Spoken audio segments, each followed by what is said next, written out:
संविधान, कहाँ गया कानून, कहाँ गया यूएन, कहाँ गई भाईचारे का ढोल पीटने वाला? उस 7 साल की बच्ची का क्या गुनाह था कि उसके साथ में जिहादियों ने उसे नोचा पहले, फिर उसके बाद में घर में जिंदा जला दिया। उसकी मानसिकता ही ऐसी है कि हम अपने इस्लाम को सपोर्ट करेंगे, हिंदुओं को नहीं। वो भाईचारे वाली बात फिर इसमें कहाँ रह गई? बांग्लादेश में हिंदू भाइयों के साथ कर रहे हैं, ऐसे ही हम हैं। यहाँ जो जिहादी मानसिकता के लोग हैं, जो हिंदू विरोधी मानसिकता के लोग हैं, उनका इलाज इसी तरीके से करना चाहिए। मोमडन जितने भी हैं इस तरह के, ये लोग चाहते ही हैं, इनकी मानसिकता ये है कि ये हिंदुओं को मारें और आपस में हिंदुओं को बढ़ा के कटवाएं और खुद राज करें। जब इजराइल की बात आती है तो धरना होता, प्रदर्शन होते हैं, यात्राएं निकलती हैं दुनिया भर की, ढोंग विद्या होती है। ओवैसी जैसे नेता देश की संसद में खड़े होकर बात करते हैं। चंद्रशेखर रावण सुबह से लेकर शाम तक मैं दलित, मैं दलित, मैं दलित, मैं दलित। आज बांग्लादेश में हमारे दलित भाई की हत्या हो जाती है, उनके मुंह से आवाज नहीं निकलती है। नमस्कार, मैं आकाश कुमार, स्वागत है आपका हमारे चैनल पर। जिस तरीके से आप देख रहे हो कि बांग्लादेश में एक के बाद एक कृत्य होते नजर आ रहे हैं। दीपू चंद्र दास की पेड़ पे लटकाकर जिंदा जला दिया गया। आप कहोगे कि हो सकता है कि उन्होंने पैगंबर मोहम्मद साहब के बारे में कुछ अनाप शनाप बोला हो, लेकिन उस 7 साल की बच्ची का क्या कसूर जो आज ही कुक्रम करा गया है उसके साथ? उसके घर को आग लगा दी गई और उसे जिंदा झोंक दिया गया आग में। उन महिलाओं का क्या कसूर जो दिन पे दिन बलात्कार होते जा रहे हैं? सबसे बड़ा सवाल यूनाइटेड नेशन से कि वो क्या कर रहा है। यूनाइटेड नेशन का भारत सदस्य तो है, बांग्लादेश सदस्य तो है, लेकिन यूनाइटेड नेशन बिल्कुल चुप्पी साधे बैठा है। ह्यूमन राइट्स का गायब हो गया। जब मणिपुर में मैती कुकी की आपस में लड़ाई होती है और जब कुकी कम्युनिटी के एक महिला को जो गलत है उसके साथ कुकर्म करा जाता है, उसके बाद ये दुष्कर्म में जो ब्रिटेन में जो आवाजें उठती हैं, ब्रिटेन की पार्लियामेंट में आवाजें उठती हैं, तब तो यूनाइटेड नेशन को दिख जाता है, जब ह्यूमन राइट्स को दिख जाता है, और जब ब्रिटिश की सरकार को दिख जाता है, ब्रिटेन की सरकारों को दिख जाता है। लेकिन आज बांग्लादेश में जो हो रहा है वहां पर किसी को क्यों नहीं दिखता? क्या सिर्फ और सिर्फ वहां पर गलती यह है कि वहां पर वो हिंदू हैं?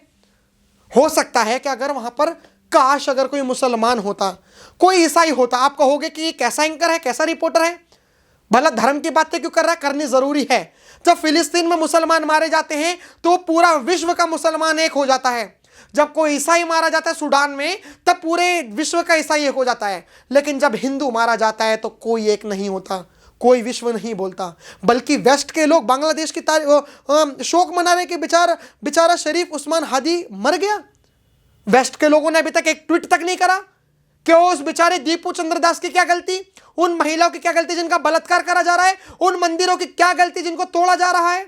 आइए सीधा हिंदू संगठन के लोगों से बातचीत करते हैं और जानेंगे जो भारतीय एम्बेसी को जो नुकसान पहुंचाया, ये भारत देश को क्या एक बहुत बड़ी चुनौती है। नमस्कार सर, नाम क्या होगा आपका? आयुष त्यागी काकड़ा। आपका नाम क्या होगा सर? कृष। आपका नाम क्या होगा सर? मयंक त्यागी। आपका नाम क्या होगा सर? सौरभ हिंदू। सर मेरा सवाल ये सीधा सीधा कि दीपू चंद्र दास की जो मौत हुई है, आपको क्या लगता है कि उस पे कोई क्यों कुछ नहीं बोल रहा? बॉलीवुड वाले क्यों चुप हैं? ये सब चीजें देखिए, सबसे बड़ी बात यह है, दीपू चंद्र दास को जिहादियों के भीड़ को किसने दिया?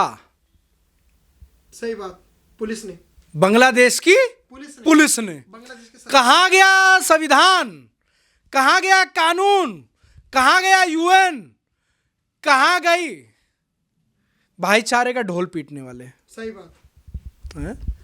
जब किसी के खरोच आ जाती है मुस्लिम के तो पूरे यूएन तक मुद्दा चला जाता है। आज हमारे हिंदू भाई की लगातार बांग्लादेश देश में हो रही हत्याओं, आप ये समझो कि हर व्यक्ति को तो जो भाईचारे का ढोल पीटने वाले बता देंगे कि आरएसएस से जुड़ा हुआ, ये हिंदू संगठन से जुड़ा हुआ, ये फलानी पार्टी से जुड़ा हुआ। दीपू चंद्र दास ना नेता था, ना अभिनेता था, ना किसी पार्टी से जुड़ा था, ना संगठन से जुड़ा था। अपने परिवार का, अपने 7 साल के बच्चे का लालन पोषण करने के लिए एक कंपनी में कर्मचारी नौकरी करता था। उसने अगर अपनी मानसिकता से कहीं उसने पढ़ लिया हो, कहीं उसे कुछ कह दिया हो, कहीं उसके सही, क्या वो सही बोल रहा था या गलत बोल रहा था, वो जांच का विषय था ना। सही बात, बिल्कुल। क्या पुलिस का यही दायरा है कि जिहादियों की भीड़ के हवाले कर दो दीपू चंद्र दास को। हवाले करने के बाद दीपू चंद्र दास को इतना पीटा गया जब तक उसके शरीर से जान नहीं निकल गई। उसके बाद में उसकी मृत शरीर को पेड़ से लटका कर केरोसिन का तेल डालकर जला दिया गया। ना वहाँ संविधान था, ना वहाँ कानून था, ना वहाँ टोकने वाला था, ना वहाँ रोकने वाला था, सही बात। ना कोई भाईचारे का ढोल पीटने वाला था। लेकिन अभी जैसा आपने कहा कि प्रॉफिट मोहम्मद के अगर खिलाफ बोल भी दिया तो उसका जांच का विषय था, लेकिन मान के चले दीपू चंद्र दास को अगर लोग एलिगेशन लगा रहे हैं, लोग उस पर सवाल उठा रहे हैं कि उसने गलती थी प्रॉफिट मोहम्मद साहब के बारे में बोल दिया, तो 7 साल की बच्ची का क्या कसूर जिसे जिंदा जला दिया? सबसे बड़ी बात यह है कि बांग्लादेश के ही प्रशासन ने कहा है कि दीपू चंद्र दास की ऐसी कोई बात नहीं आई है जो प्रॉफिट मोहम्मद के लिए कुछ बोला हो। बताओ। पहली बात। बिल्कुल। दूसरी बात, हाँ। उस 7 साल की बच्ची का क्या गुनाह था कि उसके साथ में जिहादियों ने उसे नोचा पहले, फिर उसके बाद में घर में जिंदा जला दिया। सही बात। महिलाओं के साथ में बलात्कार कर रहे हैं क्योंकि वो हिंदू हैं इसलिए, हैं? क्योंकि वो हिंदू हैं इसलिए। अगर प्रॉफिट मोहम्मद के लिए कहीं कुछ हो जाता तो आगजनी हो जाती है, हिंदू मुस्लिम हो जाती है, बवाल हो जाता है, हाँ? और कहीं हमारे भगवान शिव जी के लिए, राम जी के लिए और कृष्ण जी के लिए, माँ दुर्गा के लिए अब शब्द बोले जाते हैं। फोटो आपत्तिजनक फेसबुक पर पोस्ट की जाती हैं। हमारा पवित्र ग्रंथ रामचरितमानस फाड़ दिया जाता है तो हम लोग कुछ ना करें, हम लोग भाईचारे का ढोल पीटते रहें। अरे गलती होगी छोड़ दो भाई। हमें सीखना चाहिए कि जिस तरीके से ये हमारे बांग्लादेश में हिंदू भाइयों के साथ कर रहे हैं, ऐसे ही हमें यहाँ जो जिहादी मानसिकता के लोग हैं, जो हिंदू विरोधी मानसिकता के लोग हैं, उनका इलाज इसी तरीके से करना चाहिए। अगर ऐसे है तो ऐसे ही सही। मतलब अगर वहां पे अल्पसंख्यकों के ऊपर अत्याचार हो रहा था भारत में, मतलब ये तो भारत तो संविधान से चलता है ना, ऐसे कैसे हो सकता है? देखिए, संविधान, कानून, भाईचारा वहीं काम करता जहां हिंदू बहुसंख्यक है। जहां हिंदू अल्पसंख्यक हो जाएगा वहां ना संविधान काम करेगा, ना कानून काम करेगा, ना भाईचारा काम करेगा। वहां सिर्फ हिंदू चारा बन के रह जाएगा, भाई खत्म हो जाएगा। फिर इसी जैसी घटनाएं, दीपू चंद्र दास जैसी घटनाएं होंगी। सर अभी दिक्कत यह है कि जो मुसलमान भाईचारे की बातें करते हैं, बहुत मीठी मीठी बातें करते हैं, होनी भी चाहिए भारत देश के अंदर, वो सड़कों पर क्यों नहीं आ रहे? अगर मान के चलिए कि मैं हिंदू हूँ और मेरे लिए मुसलमान, सिख, ईसाई सच्ची में सब बराबर हैं, तो मैं किसी के भी साथ शोषण होगा तो मैं सड़कों पर आऊँगा। लेकिन मुसलमान भी जो हवाला देते हैं कि हमारे हिंदू भाई हैं, सिख भाई हैं, ईसाई भाई हैं, वो उन लोगों की मौतों पर क्यों सड़कों पर नहीं आ रहे? क्यों बांग्लादेश के खिलाफ प्रदर्शन नहीं कर रहे आप? भैया जो मुसलमान है वो इस्लाम के खिलाफ थोड़ी जाएगा। वो मतलब आप एक बात बताओ, हिंदू कटा है ना, हिंदू मरा है तो वो क्यों जाएगा? वो नहीं जाएगा। उसकी मानसिकता ही ऐसी है कि हम अपने इस्लाम को सपोर्ट करेंगे, हिंदुओं को नहीं। वो भाईचारे वाली बात फिर इसमें कहाँ रह गई? सही बात। फिर उसमें भाईचारे वाली बात नहीं रही। तो इसलिए कह रहे हैं कि आप सभी हिंदू भाई एकजुट होएं और जब ही हिंदू बच सकता है भैया। वो तो कह रहे हैं कि 7 सिस्टर को लेकर रहेंगे, भारत देश को तोड़ देंगे, नॉर्थ ईस्ट को लेकर रहेंगे आपसे। ये जो आप अखंड भारत की बातें करते हो तो सब हाथ से जाएगा। बहम है, बहम अच्छी चीज़ हो है भैया, यूँ यकीन ना होने का आएगा तुम। दिक्कत मतलब जब लो हम जैसे भाई खड़े आएंगे, हिंदू खड़ा है, जब लो ना होने का आएगा युगा।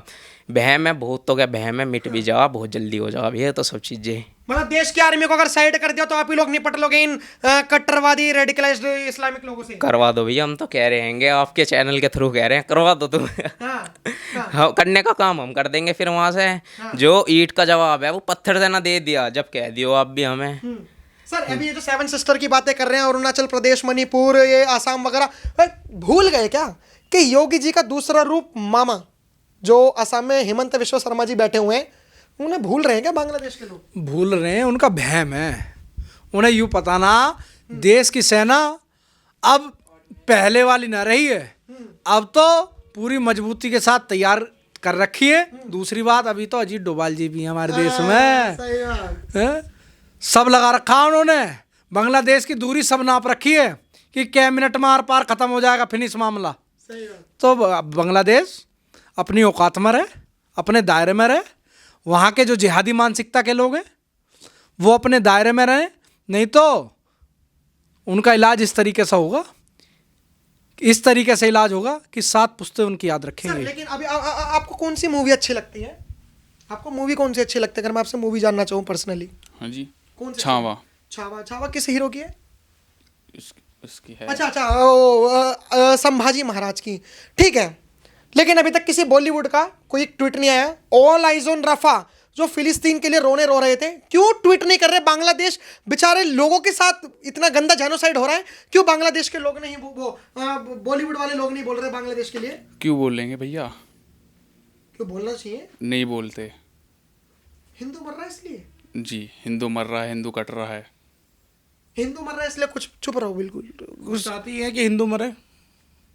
बॉलीवुड वाले लोग, बॉलीवुड के लिए जो ये मुसलमान जितने भी हैं इस तरह के, ये लोग चाहती ही है, इनकी मानसिकता ही ये है कि ये हिंदुओं को मारें और आपस में हिंदुओं को बढ़ा के कटवाएं और खुद राज करें। वो लेकिन संभव नहीं है। मेरा आखिरी सवाल, बॉलीवुड को क्या कहना चाहोगे जो ये नहीं? देखिए, चंदा गैंग है, चंदा गैंग है। जब कहीं बात आ जाती है इजराइल की तो चंदा देते हैं, कहीं पाकिस्तान की बात आती है तो चंदा देते हैं, जब हिंदू की बात आती है, हिंदुस्तान की बात आती है तो गायब हो जाते हैं।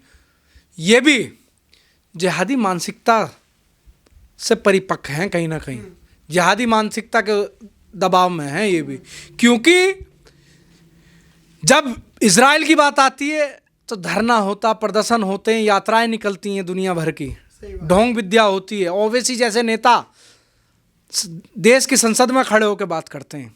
आज बांग्लादेश में हिंदुओं की लगातार हो रही मॉब लिंचिंग, बोलने वाला गायब हो जाता है। चंद्रशेखर रावण सुबह से लेकर शाम तक मैं दलित, मैं दलित, मैं दलित, मैं दलित। आज बांग्लादेश में हमारे दलित भाई की हत्या हो जाती है, उनके मुंह से आवाज़ नहीं निकलती है। आवाज नहीं निकलती। फिलहाल आप क्या राय रखते हैं कमेंट में जरूर बता। देखते रहे हमारा चैनल। धन्यवाद, जय हिंद।